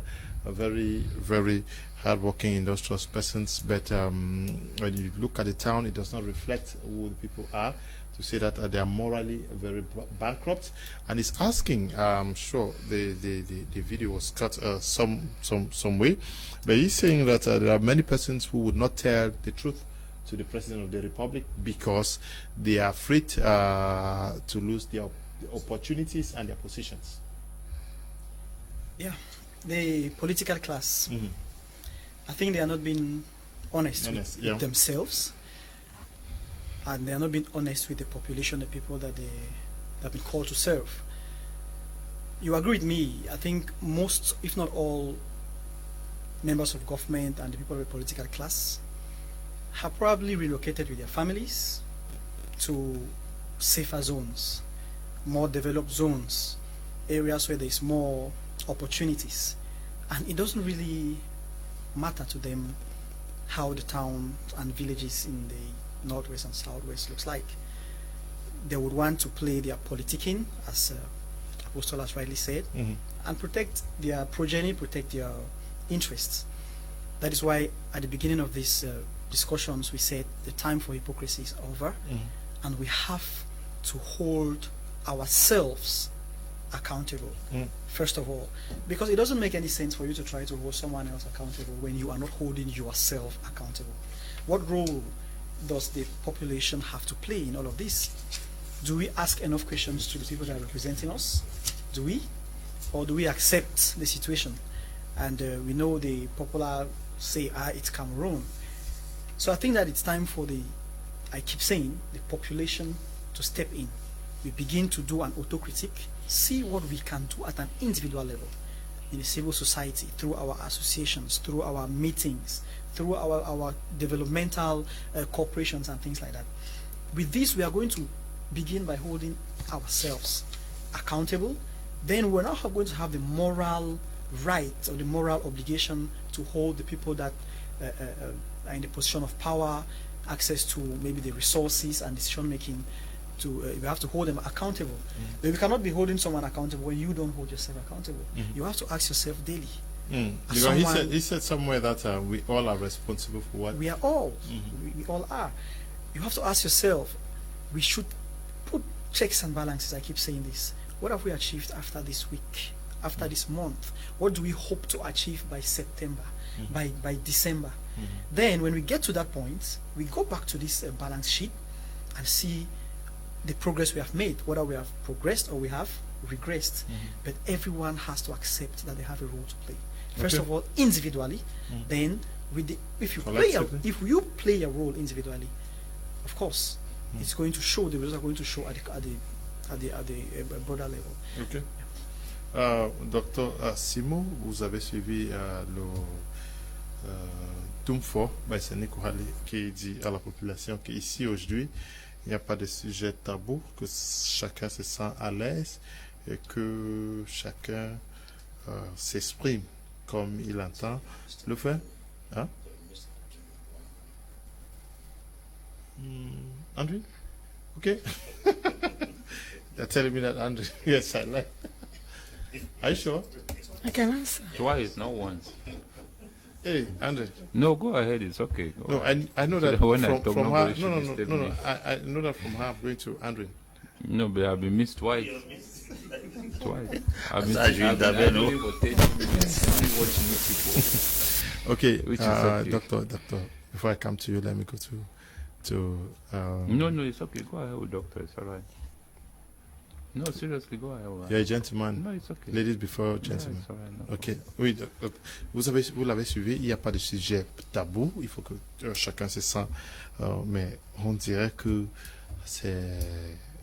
on dit que ça ne se passe souvent pas, hein, mais on voit un partenaire qui dit que chacun se sent à l'aise de dire ce qu'il veut, et que les gens soient sincères de rechercher la paix et de résoudre le problème qui se vit dans nos deux régions.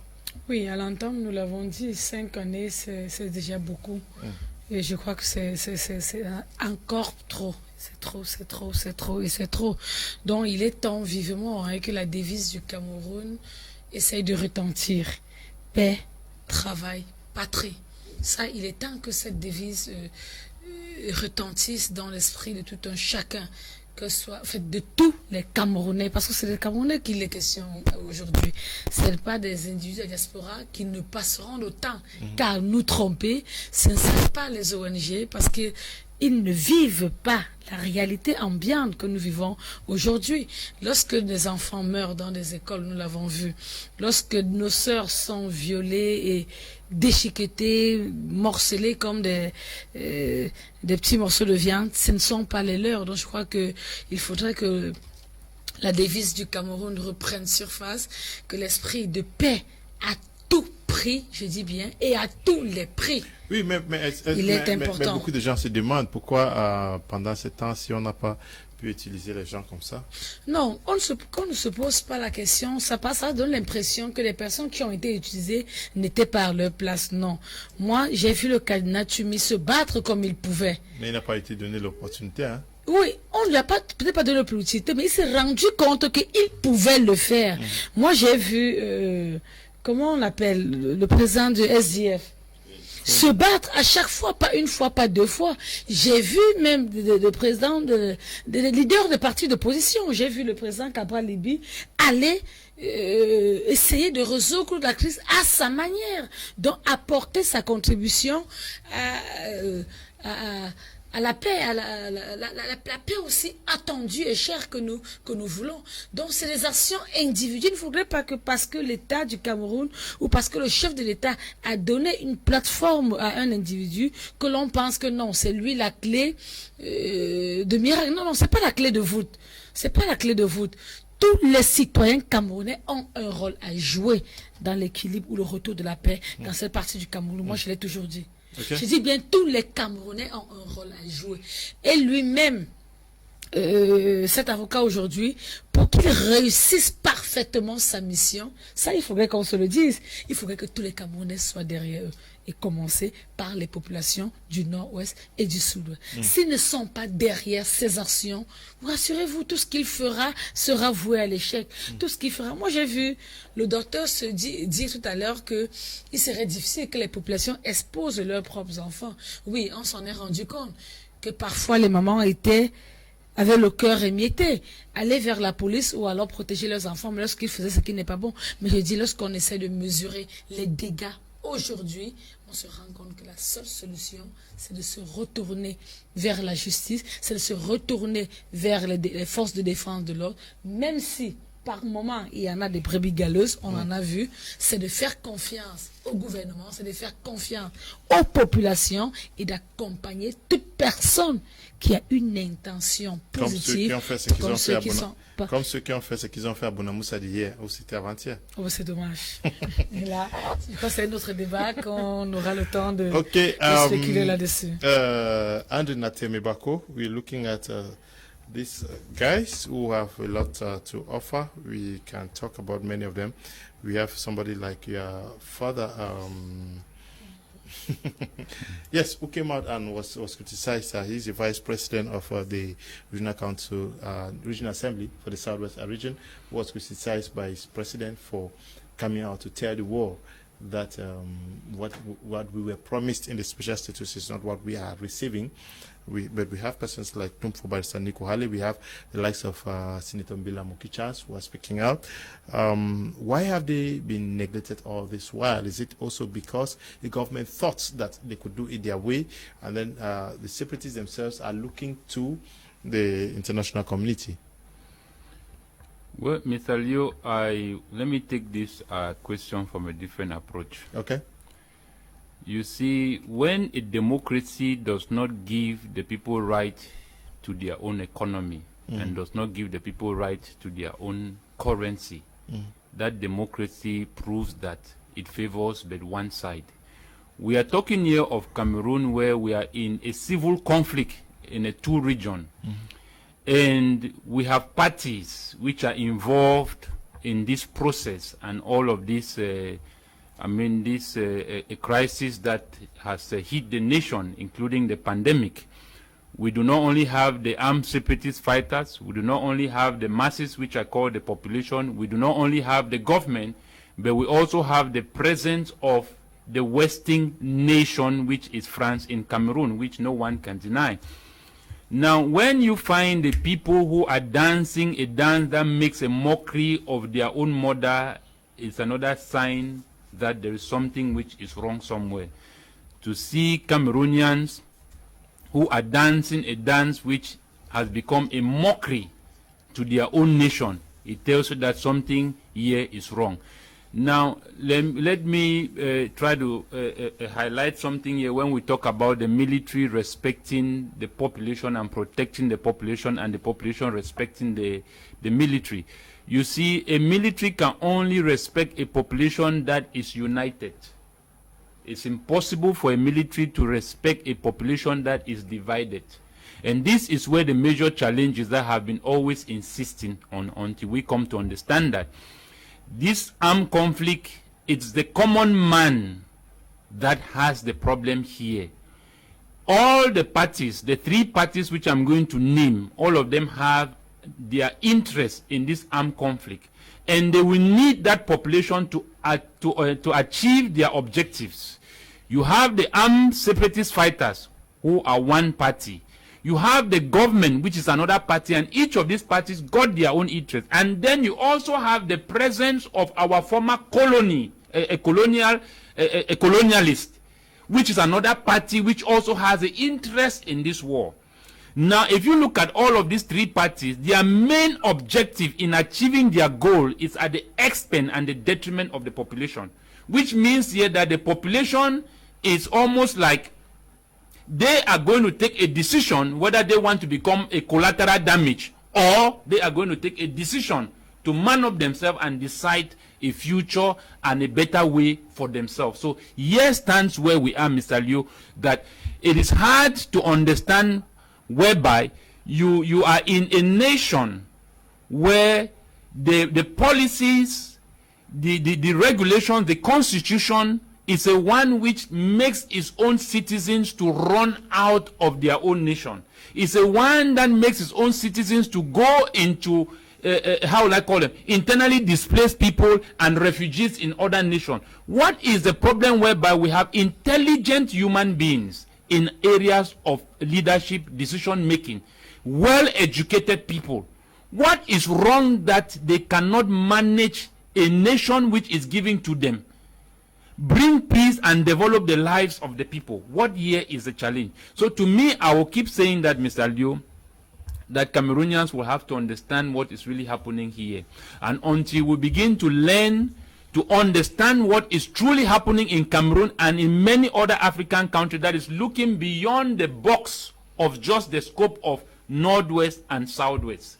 Like I said, it's difficult for you to achieve a cooperation from a people that by themselves they are divided. The people of the Northwest and Southwest, as a matter of fact, both of these people that we are crying as a population which is going through this untold suffering, are not even in one term. So to start with, we must start learning on how to seek solidarity amongst ourselves in order to start building the right how will I call it, platforms to achieve what we are looking for. If we do not have this solidarity, no matter all the how will I put it, the attempt that parties, civil society, whoever will make in bringing a lasting solution to these two regions, it will not apply because, Mr. Liu, division has always been the root core of control and rule. So we have to understand that, Mr. Liu, this is very, very important that Cameroonians understand what I'm about to say. You see, Africa has entered into a new level of what I consider to be more damaging than the transatlantic slave trade. You see, the Bible makes us to understand that what led the children of Israel to go into slavery in Egypt were not because the Egyptians took them as slaves. It was because of a word that Abraham gave as a revelation for us to understand what voluntary slavery is all about. Abraham said unto the people, you shall go into a land which is not yours, and you shall live there for 400 years as slaves. Because the sins of the Amorites and the Jebusites, the 10 nations that occupied the land of Canaan, because of their occupation of a land which did not belong to them, caused the children of Israel to go into voluntary slavery in Egypt. What am I simply trying to say here? These are the principles that the colonialists had understood long ago before they came in with the Bible. They brought the Bible as a chaff. They have removed all the biblical principles, applying them, and that's what is working for them. All those ancestral cares of what we claim, it does not happen with them because they are applying biblical principles, and that's why we realize that even in our world today, evil is doing well than good. Evil people live longer than good people. How do you explain? Because they are applying biblical principles. Until we begin to understand that the occupation and the presence of our former colonial master and his multinational corporations in Cameroon is what is causing this civil conflict. It's what is causing Cameroonians to run away out of their country. It's what is causing all these divisions in our country. What explains the fact, Mr. Yo, that we are in a country where all what we are complaining is not affecting them? Okay. Good evening, Mr. It's only affecting the people of that nation. Yeah, good evening, Mr. Liu. Late Kadinatumi tried organizing a conference which was seeked at finding solutions to the crisis, but permission to do that was not granted. Do you think if any other peace crusader tries to resolve the crisis would be granted permission? Maybe they have learned lessons. The government and armed groups are the only ones that can decide to fix things. It's Rene writing from Bafoussam. Good evening to you. Rene. Good evening, Mr. Kum. The head of state is the #1 peace crusader. Let him re-strategize and use peaceful words. He has been incommunicado. Good evening to you too. Good evening, Mr. Kum. New phony from Yaoundé, Mr. Liu. It is still because of marginalization that they are still having the Northwest and Southwest. The day Magiza's war in the West lasted long. Okay. Yes, we should not be talking about that. Good evening, Mr. Liu. If CPDM was a computer, I say that the system is corrupted. Atinga is writing from Douala. Mr. Liu, this is Elad writing from Victoria, that's Limbe. I want to add to the other viewer who talked about the boys missing a track of what they were normally supposed to do and instead kidnapping their own people. When a statement like that is coming up is to tell us that population had a track and or a direction to where all the population was pushing to go with this crisis, and so the other rascals started kidnapping for ransom. So what we have to be asking is, what is the initial direction this Northwest Southwest population have in mind, and to take this crisis to is from that point. Okay, Mr. Elad, good evening to you. When the message is too long, I may not be able to read all of it. Stephen Mwambo, who is a member of our forum, has written this. He says it's in Boya. Mr. Liu, if this crisis started, it is because of Mr. Bia And if it has not come to an end, it is because of Mr. Biya. I have always blamed diasporans for starting this war, but I blame Mr. Biya for not bringing it to an end. It's a shame that the president is here to visit any of these affected regions and see the pain of the people, or even come to galvanize the military. The president simply doesn't care about the pain of his people. What and who stops him from calling every warring faction for dialogue? Only Cameroon through Biya can call for a dialogue or a ceasefire. Okay, Stephen Mwambo, good evening to you. You're writing from Boya, Southwest Regional Capital. Good evening, Mr. Liu. I pray Cameroonians should see things the way Apostle Valentine sees it. I really appreciate his opinion, not only on this crisis problem. He's a true example of a nation builder. I hear you, sir. Kema Emmanuel, writing from Yaoundé. Oui, docteur. Oui, justement, j'ai entendu un message. Je crois que tout le monde, c'est important et que je revienne là-dessus. Oui.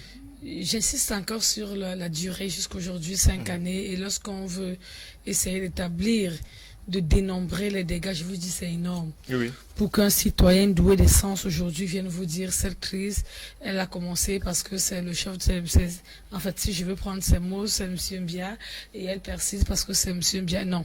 Non.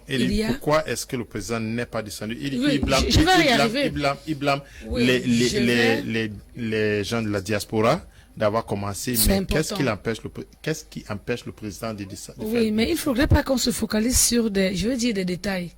Le chef de l'État, tout le monde, des Camerounais, on le connaît. On a l'impression, ou alors je me trompe, vous allez me le dire, on a l'impression que le seul espace de résidence au Cameroun, c'est à Yaoundé. Mais ça ne voudrait pas dire qu'il ne consulte pas, qu'il ne... comment je vais dire, qu'ils ne fréquentent pas tout le territoire national.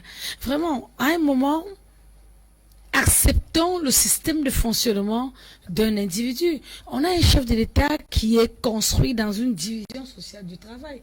Nous savons combien de fois le chef de l'État a envoyé soit le Premier ministre, soit un membre, quel que soit le membre de son...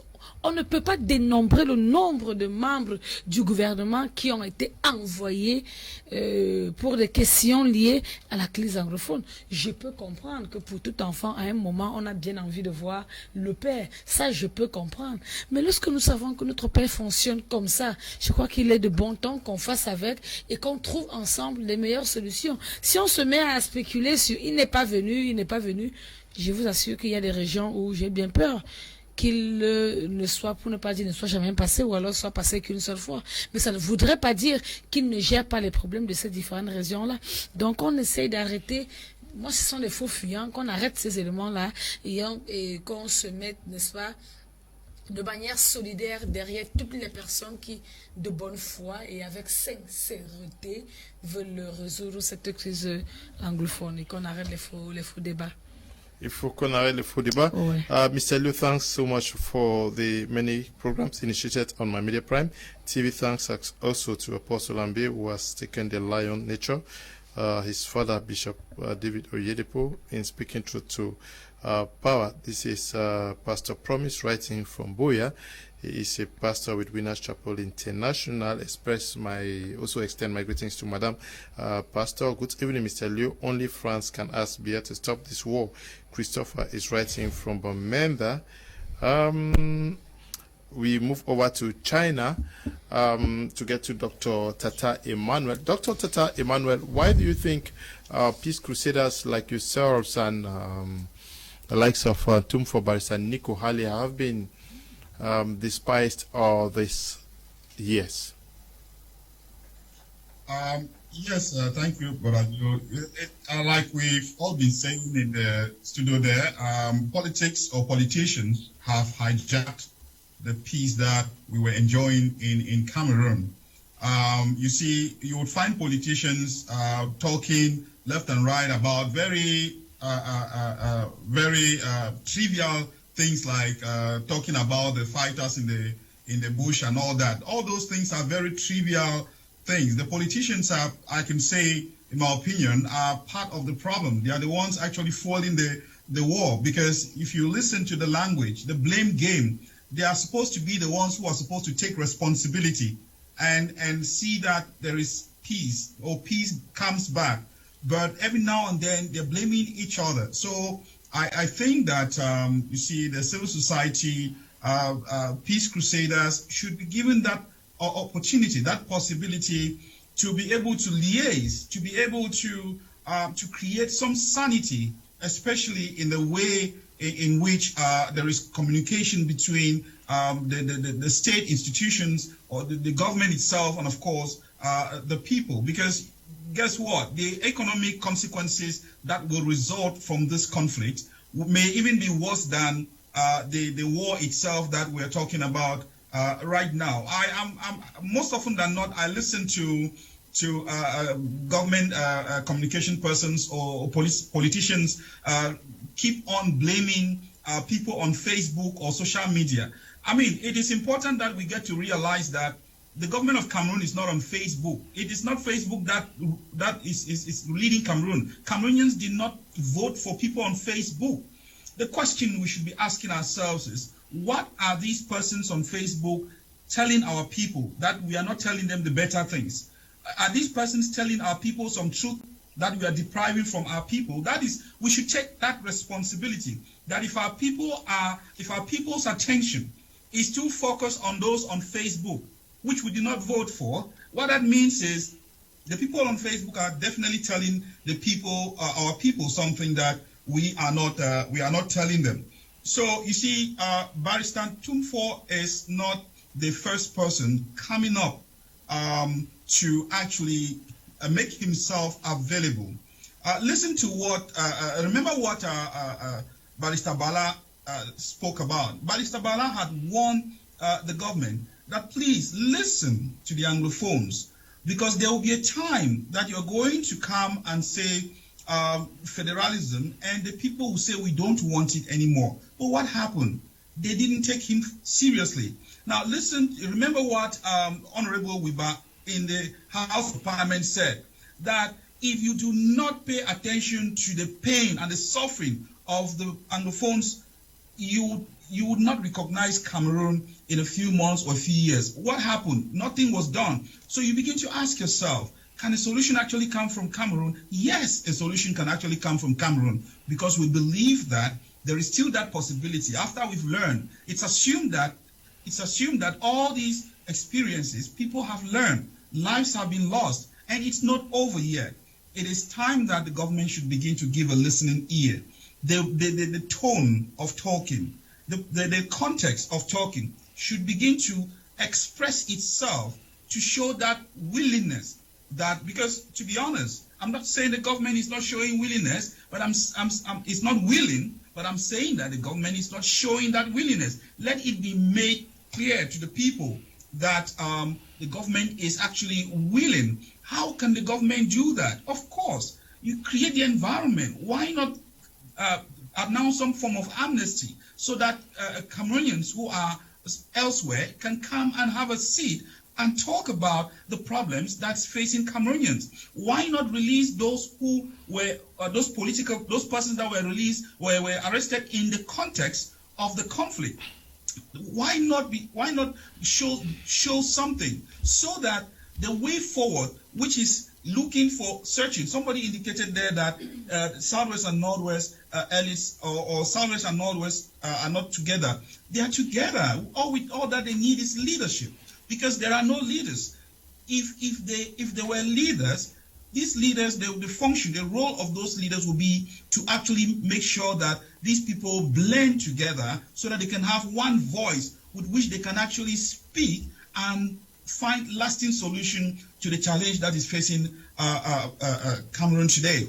But if we continue to just throw words at each other, throw insults at each other, blame each other, there is going to be no way we are going to get out of these issues. So yes, it is a good move that Barrister Nico is making. Like I indicated much earlier, it would be good for him to work with the documents that Cardinal Tumi had left, with the team that Cardinal Tumi was working with, so that we can be able to actually demonstrate another move. Probably, why not take up the conference, the All Anglophone conference that Cardinal Tumi was advocating for? Why not give it a second try? If the government can also express its willingness. Look, I always say that it is very easy to handle the political challenge that is in Cameroon. It's not a secret to all of us that this is as a result of the fact that the head of state, I mean, there's nothing wrong in saying that the head of state is quite aged and he's tired. There's nothing wrong in that. For us to continue to insist on this thing that, the head of state cannot do this, he's doing this by delegation, all that kind of language is what makes people to think that, we all are not able to see each other. We can see that the head of state is an aged person. We are not saying that he's not capable, but we are simply saying that, yes, let's respect his age. Let's also be able to give him the support. Let us also work with the people that can give the support that he requires. Let's not say things that are not realistic. Let's not say things that are not realistic. Okay, doctor. Yeah, doctor. Apostle Ambe, Valentine Ngwa, is it many persons actually think that we do not have what it takes to deliver, and looking out to maybe the AU, the UN, the African the Union, La Francophonie, and a host of others, are we not despising? They say that the solution of what we always we always seek is always around of us. If we just need to take, we just need to take a little bit of time to discover where the solution is. We are talking about international organizations being the hope. The issue, we should take an analysis of what they have first of all ever solved as solutions or problems in the society before we can be able to rely on them. You must follow someone's track record to be able to count on him. What is the track record of these so purportedly called international organizations? What have they done? We have seen many cases in Africa where individuals have taken practical steps to solve those problems. These organizations have not helped solve any problem. And that's the truth. There is an African proverb that says, the youths may walk faster, but the elders know the way. Things become very complicated when elders lost the way. And we are in that situation in Cameroon that we do not want to accept that our elders have lost the way. We have elderly statesmen in this country who have lived in this country. They know the reality of this problem since in the 60s. They are very, very vested with information as far as the challenge is concerned. And they know what to do to solve this problem. But they have refused deliberately. You see, knowing something is one thing. Being willing to engage what you know is another problem. I think we do not lack knowledge in Cameroon. We do not even lack human resource to make this dream a reality. The problem is we have bad faith, unwillingness, as well as rigid attitudes. No matter how we struggle to twist this thing, there are Cameroonians from all the regions of this country who have solution to this problem. And I have said that the way we have been wired in Africa, the way we have been oriented in Africa, we sometimes believe that what we produce here is not good. That is the reason why we will send people to technical schools in Cameroon and call Chinese to come and construct roads. We will send doctors to queues and fly abroad to go and treat ourselves. Tell us we sew clothes in Africa, we'll go and buy Italian suits. We have names of suits that our children know. They don't even know the ashibis we sew in Africa. You will hear a child will tell you Gushi. Gushi is not an African mark, but every child in every hole knows Gushi. Gushi is an Italian mark. That tells you that we have been oriented to believe that nothing good comes out of. If we cannot believe in the products we have here, how can we believe in the talents we have here? If we cannot believe in the human resource we have here, we cannot even believe in the drugs we produce here. And those drugs we drink from abroad, they are taken from here and processed there and brought back to us. We don't believe in our naturopath healers. We are counting on some technological machine abroad. How can we believe? So we practically don't believe in ourselves. And this is where the complex is. The solution to the Mozambican problem in 1985 was Alberto Chisano.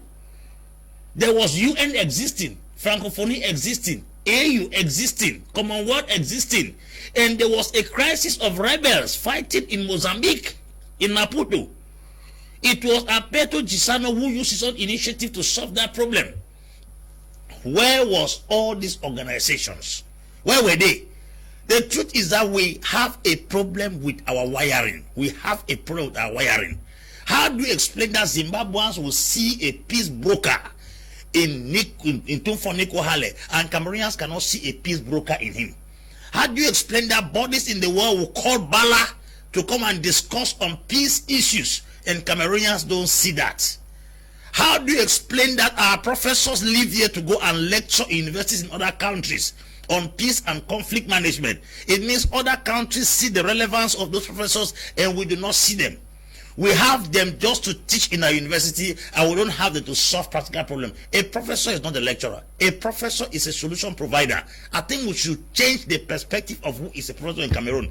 We don't have professors in Cameroon that give us practical solutions to problems. We have the ones who lecture. You are lecturing what you cannot teach. You are a signboard, not a mentor. A signboard directs you where to go and doesn't go there. It is a mentor that holds your hand to where it's going. So we have signboard professors. I'm sorry to talk this way to the academic class of this country. All those who are teaching international relations, peace and conflict management in this country and cannot step up to the game to give the skill and the intelligence they have to solve this crisis, then you guys are all signboard who have refused to act as mentors. The challenge we have is that we don't believe in what we have. I can tell you that Mr. Leo is in Cameroon here doing a great work. Then we are going to talk about Christina Amampo in CNN. Amampo doesn't do what Leo is doing. Until we get back to start appreciating indigenous talent and skills, we will always be looking for something outside which is here. There is an adage in Nigeria. So what you are looking for in Sokoto, it is in your Sokoto. Okay.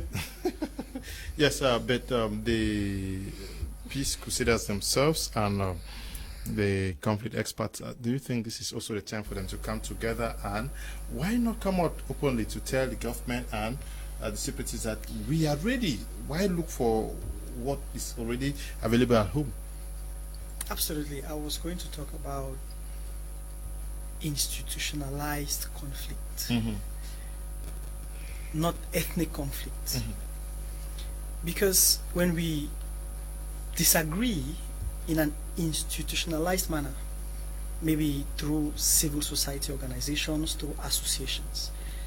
A civil society organization, for example, will come up with a particular kind of ideology which will not only appeal to a particular ethnic group or a particular set of people from a particular region of the country. We have many of those such associations, for example, the Peace Crusaders and things like that. Anyone who agrees with that kind of ideology is going to align themselves under that institution. This will now make it less obvious for people to be targeted, because you are not going to target someone in terms of their ethnicity, but you are going to target an ideology which, you know, there is no, okay, we have a lot of Francophones that are married to people from the Northwest region or from the Southwest region. There's no way that you can make those people or their kids to be half Francophone and half Anglophones. There's no way. But we can come together in a particular kind of ideology and then present these ideas as a way of solving the crisis. So the reason, like you have just said, why maybe some of these Peace Crusaders are not heard of a lot is because they don't come to the fore in an institutionalized manner. They come to the fore as individuals. It is true, they have these strong personalities, they have these track records, and they have all these awards and everything to prove that they have the capabilities to lead us to something substantial. But then they need to come together and then present an ideology which will not only be bought by the people of the Northwest and the Southwest region, but will also be bought by people across the Mungo. You know, if you are coming as our most esteemed barrister, Nico Halle, maybe just for the fact that it's someone from the Northwest region, there might be one or two people who will say, all right, I'm not going to align to this idea. But if you are coming as an idea, as an institution, a movement, it will be easier for these different conflicts to be presented, and then we can easily look for solutions in a collective manner. So what I want to highlight here is we should shun individualism, because more often than not, it is easier to align behind an ideology than behind the person. Okay, we have just 5 minutes to go. Dr. Simo, qu'est-ce qu'il faut faire pour que tous ceux qui sont c'est pas, qui sont les stakeholders dans la guerre. Et comment impliqués dans la guerre, oui. en fait, que la Qu'est-ce paix qu'il faut faire, revienne qu'est-ce qu'il faut faire définitivement. avec la participation massive des gens comme ça? Ils sont nombreux dans le Cameroun. Il y a même l'ancien gouverneur à Hamat, qui a beaucoup et pourquoi ne pas utiliser des gens comme ça? Non, je reprends encore quelque chose de pertinent. Le Cameroun reste et restera un et indivisible. Là, déjà, il faudrait qu'on le sache. Quel que soit le vent ou la qualité du vent qui souffle, le Cameroun restera. Parce que c'est un pays qui a énormément de personne n'a dit le contraire, non? Non, je veux déjà qu'on aille sur cet élément-là. Il a beaucoup de particularités. C'est une Afrique en miniature. C'est pas pour rien qu'on le dit. C'est pas pour rien qu'on le dit. De par son nombre sa culture, l'ethnie et tout ce qui va avec, il y a un ensemble d'éléments qui donnent, n'est-ce pas, une particularité au Cameroun. Nous sommes peut-être tombés, mais il faudrait que l'on se relève. Et là, je parle de nous, de tous. On a des individus, ils ne sont pas les seuls. Moi, je vous ai parlé des personnes qui ont tendu, qui ont essayé de faire quelque chose par le passé. Et ces choses n'ont pas été moindres. Mais au-delà de toutes les choses que les personnes ont tenté de manière individuelle, il faudrait à chaque fois reconnaître les actions menées par le chef de l'État. Moi, je le dis avec honnêteté. C'est pas parce que je suis du RDPC peut-être aujourd'hui que je le dis, mais il faudrait reconnaître les actions qu'il a menées. Parce que ce sont les actions également qui contribuent d'une manière ou d'une autre au rétablissement de la cohésion sociale et de la paix dans cette partie du territoire. Donc je crois qu'après 5 années et lorsqu'on fait le calcul, le bilan, on se rend compte que le bilan est extrêmement lourd et que c'est nous, le peuple camerounais, qui perdons. Donc je crois qu'il est temps que l'on soit vrai avec nous-mêmes, que l'on soit juste avec nous-mêmes et que l'on adopte clairement cette sincérité qu'a développé Barista tout à l'heure, et que tous les Camerounais, pour ne pas dire tout le peuple du Nord-Ouest et du Sud-Ouest, se rejoignent, ou alors le rejoignent dans sa position pour qu'ensemble une solution rapide soit trouvée. Okay, this one says, good evening, Mr. Liu, and your panelists, and more power to your elbows. I sincerely love your program. I respect Apostle Ambe for always speaking the truth too and not politics. Andrin, Atem, Ebako, how do we get more and more? He raised the issue that persons should not just sit back, but they should come out, they should come to they should take the front line and actually speak out and show their disposition and willingness to wanting to take action. How do we get more and more of them? Should they form a union? And yes, that cuts across the world. Mr. Leo, every human being is born a leader. And what makes the difference between a good leader and a leader who is not leading out of a good political will is based on the unity of the people. Moses was a good leader, but Moses could not deliver his assignment because he faced with a divided people. The quality of a leader comes from the unity of the people that the leader is leading. So we can say that the leaders have not done their job well. What is the role of the population? It is difficult and impossible to lead a divided people. Whether how good and called by God you are, you can't lead the people. So the force and the energy, the driving force of a good leader comes from the unity of his people. So what I'm saying here is that it is going to take the collaboration of the Cameroonians themselves, way back from the 60s and to where we are. We are running down this road of democracy for 60 years and still talking about leadership. Where is the cooperation of the Cameroonians? Is there any Cameroonian who is ignorant about how we gain independence in Cameroon? The answer is no. We need to get to that place where Cameroonians become masters of their own destinies. We are tired of seeking who best is going to be our leader. When a people decides to lead themselves, a leader emerges out of them. Okay. Good evening, Mr. Liu and co-apostle Ambe is right. Until we value what we have, we are going nowhere. Keep it up. Mohamadu is writing from Yaoundé. Your last contribution, Dr. Tata Emmanuel from China. What should be the way out? Are you guys going to start thinking about coming together? That is identifying all peace crusaders, conflict experts in Cameroon, and seeing what you can do to help the population out. It is true. He says that we need also the mobilization of the population, but something should start from somewhere. Yes, of course. Coming together, of course, as has been emphasized there, is always a very important thing to do, because when we come together, we are able to speak in one accord. But like I indicated earlier, it will take the state, the managers of the state, to create the environment, because you realize that they have been outlined a couple of initiatives that have been expressed in the past. The To Me initiative, which was expressed, how we show that coming together now to propose another initiative or a follow-up of what late Cardinal To Me expressed would be welcomed. So it will actually take a government expression of willingness to address the issue and achieve lasting peace for any initiative within Cameroon to succeed. So I continue to appeal to the government to give a listening ear to the people. It's not late yet. The possibilities are still there for Cameroonians to broker peace between themselves. The people should be engaged, as one of the panelists there indicated. The people must be engaged. The people can be engaged in several ways. The approach using guns left and right will never solve the problem. Even the almighty America did not succeed.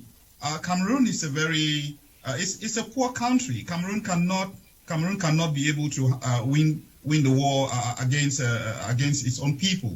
So I think the way forward is for us to continue to express ourselves as we're doing to the government, our willingness and our readiness to work together to see that the Anglophones have leadership with which they can be able to have meaningful dialogue in the context of seeking lasting peace. Thank you very much. Okay, we have come to the end of today's edition of the program. We want to say thank you to you, Andrin Atem Ebako, for participating.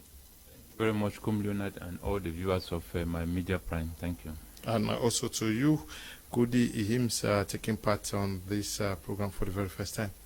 Thank you. It was a good experience to have exchanges, and look forward to more sessions like this. Ok. Docteur Simo, merci d'être venu. C'est moi qui vous dis merci et très surprise et en même temps très heureuse de voir qu'on commence à avoir les mêmes positions à un niveau où tout le peuple devait s'impliquer dans la résolution de la crise au nord-ouest et au sud-ouest. Vous venez faire la guerre? Non. Vous êtes surprise?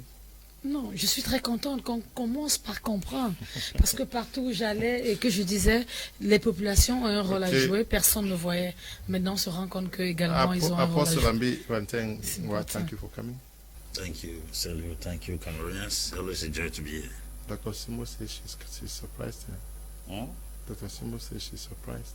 Yes, she should be surprised. Okay, Dr. Tata, thank you for participating. Yes, thank you, Brother Leo. I'm always available. It's been a pleasure. It's an honor to share opinion with the good people of Cameroon. Thank you, and God bless you.